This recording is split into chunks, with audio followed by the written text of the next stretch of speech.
রাত 2টা পুরা বাসা ঘুমাচ্ছে, কিন্তু সজীব তখনও পাবজি খেলতেছে। হেডফোন পরে এত জোরে চিৎকার দিচ্ছে যে পাশের বাসার বিড়ালও ভয় পাইছে। সজীব বলতেছে, র্যাশ দে, র্যাশ দে, এইটা 1 HP।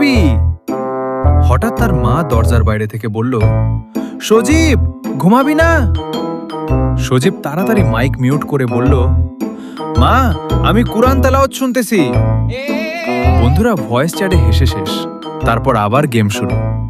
সজীব এবার এত উত্তেজিত হয়ে গেল যে হঠাৎ চিৎকার দিল, মার মার, পিছন দিয়া মার। ঠিক তখনই তার বাবা ঘুম থেকে উঠে রুমে ঢুকলো। বাবা বলল, কাকে পিছন দিয়া মারবি? সজীব জমে বরফ। বন্ধুরা ভয়েস চ্যাটে, ভাই তোর লাইফ ফিনিশড। সজীব তাড়াতাড়ি বলল, না বাবা, মানে গেমের এনিমি।